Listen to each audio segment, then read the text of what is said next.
Salam sejahtera total. Nama saya Loshea dengan nombor metrik 206890. Saya telah menjalankan PAUS di SMK Mutiara ini di Johor. Sekarang, saya ingin membentangkan laporan PAUS. Pertama sekali, saya ingin membentangkan latar belakang SMK Mutiara ini. Dari segi sejarah sekolah, SMK Mutiara ini mula beroperasi pada 1 Januari 2001 di bawah pengurusan pengetua pertama, yaitu Puan Halimah binti Ali. Dalam 19 tahun yang seterusnya, SMK Mutiara ini diurus oleh 5 orang pengetua secara bergilir-gilir. Pengetua yang ketujuh ialah Puan Haja Rohanaria binti Abdul Kahar sehingga kini. Pada tahun 2003, sekolah ini mendapat penghargaan sebagai sekolah termuda di Johor Bahru yang menumbuhkan tingkatan 6. Visi SMK Mutiara ini ialah pendidikan berkualiti, insan terdidik, negara sejahtera. Manakala misi sekolah ialah melestarikan sistem pendidikan yang berkualiti untuk membangunkan potensi individu bagi memenuhi aspirasi negara.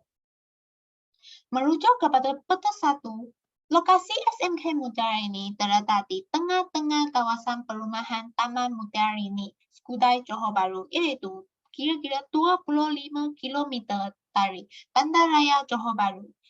Seterusnya, infrastruktur sekolah meliputi 36 buah bilik ajar, 3 buah bengkel kemahiran hidup dan 6 buah mama sains. Kemudahan lain adalah seperti pusat sumber, koperasi sekolah, gelanggang bola keranjang, Astaka Sri Mutiara dan Dewan Mutiara. Selain itu, persekitaran sekolah dan bilik ajar berada dalam keadaan bersih, ceria dan selamat. Hal ini kerana warga sekolah telah bekerjasama menjaga kebersihan dan keselamatan sekolah. Pemerhatian terhadap proses PDPR secara dalam talian. Aktiviti yang pertama ialah Puan membimbing pelajar untuk menyelesaikan soalan dalam modul. Kekuatannya ialah pelajar dapat memahami jalan kerja untuk menyelesaikan soalan dengan tepat. Aktiviti kedua ialah Puan memberikan soalan pra-ujian dalam Google Classroom. Kelemahannya ialah berlaku masalah teknikal dan masalah internet. Jadi, penambahbaikan yang harus dibuat ialah Puan memberi masa tambahan untuk pelajar menghantar jawapan.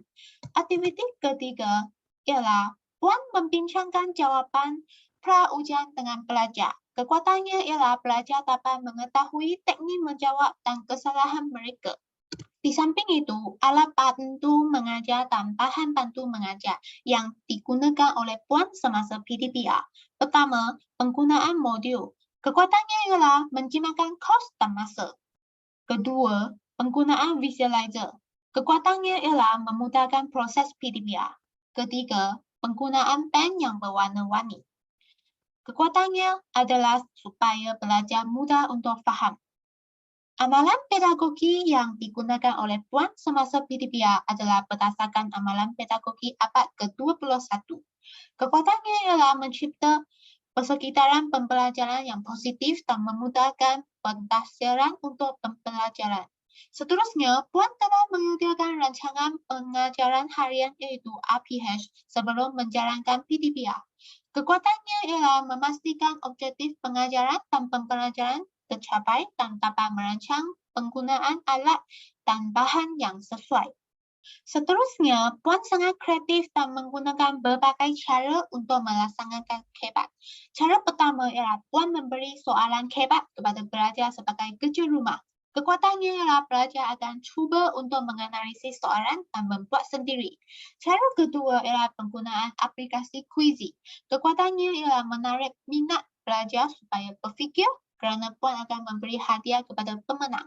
Cara yang ketiga ialah memberikan soalan KEBAT mengikut kumpulan. Oleh itu, kekuatannya ialah pelajar dapat berbincang dan bertukar pendapat dalam kumpulan.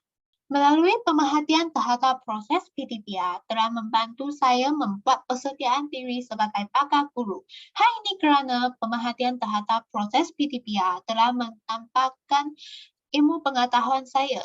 Sebagai contoh, saya mendapati bahawa cara yang mudah untuk mengambil kehadiran pelajar iaitu menggunakan Google Meet Attendance List.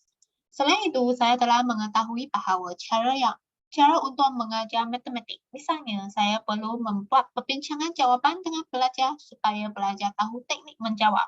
Saya harus bersikap kreatif untuk melaksanakan kebak seperti menjalankan kuis dan aktiviti perkumpulan. Selain itu, saya membuat referensi terhadap aktiviti co-curriculum. Saya telah menyertai kelab STEM dan filateli iaitu KSF. Kekuatan kelab ini ialah menambah ilmu pengetahuan pelajar tentang STEM dan filateli. Kelab ini mempunyai 5 orang guru penasihat. Kekuatannya ialah merancang strategi untuk peningkatan kecemerlangan kelab. KSF mempunyai seramai 50 orang ahli dan mereka telah mendapat sampel surat STEM. Kekuatan sampel ini ialah ahli KSF boleh mengumpul STEM edisi tahap sebagai hobi mereka. Seterusnya, proses pengentarian aktiviti KSF dilaksanakan secara dalam talian. Kekuatannya ialah menjimatkan masa dan tenaga, manakala kelemahannya ialah menghadapi masalah internet. Jadi, penambahbaikan ialah merekod setiap sesi perjumpaan. Selain itu, guru penasihat telah membentangkan slide semasa memberi taklimat. Kekuatannya ialah terdapat berbagai jenis gambar STEM dan filateli yang menarik perhatian ahli kelab. Guru juga membentangkan skrin komputer menunjukkan cara menggunakan Canva untuk mencipta infografik. Kekuatannya ialah pelajar dapat memahami langkah tersebut dengan jelas. Seterusnya, kepentingan aktiviti co-curriculum terhadap profesionalisme keguruan ialah meningkatkan kemahiran insania seperti kemahiran digital. Hal ini kerana guru telah menggunakan kemahiran digital untuk menyediakan slide pembentangan. Kekuatannya ialah guru dapat menyesuaikan diri dengan cepat dan menghadapi segala cabaran. Aktiviti co-curriculum juga dapat memupuk nilai bekerjasama dalam kalangan guru. Kerana guru perlu merancang aktiviti co-curriculum tahunan sekolah seperti pertandingan kawal kaki. Jadi, kekuatannya ialah meningkatkan kecekapan dan mengurangkan tekanan guru. Kepentingan ketiga ialah meningkatkan ilmu pengetahuan kerana guru menghadiri kursus dari semasa ke semasa. Kekuatannya ialah guru dapat menyelesaikan masalah secara rasional. Kemudian, refleksi terhadap budaya sekolah dan budaya kerja. Budaya sekolah pertama ialah mengadakan perhimpunan bulanan co-curriculum pada setiap bulan. Kelebihannya ialah meningkatkan pelipatan pelajar dan meningkatkan kemahiran kepimpinan. Manakala kekurangan ialah semasa PTBR, ramai pelajar tidak menonton rakaman video semasa waktu perhimpunan. Jadi, penambahbaikan ialah menjalankan perhimpunan melalui Zoom dan guru perlu mengambil kehadiran pelajar. Budaya sekolah kedua ialah menganjurkan sambutan perayaan. Kelebihannya ialah memupuk perpaduan kaum dalam kalangan pelajar. Seterusnya, budaya kerja pertama ialah kerja berpasukan. Kelebihan ialah guru saling membantu dan bekerja sama. Semua guru juga sangat komitmen dan dedikasi. Mereka bekerja secara sepenuh perhatian terhadap pelajar. Jadi, kelebihan ialah guru boleh mendapati masalah pelajar dengan pantas. Selain itu, budaya kerja guru ialah mementingkan mutu dan kesan pendidikan. Kelebihan budaya ini ialah meningkatkan prestasi pelajar. Kemudian rumusan. Dari segi PTBR, beberapa orang pelajar tidak masuk kelas. Penambahbaikan ialah pelipatan ibu bapa komuniti seperti penumbuhan WhatsApp group dengan ibu bapa pelajar.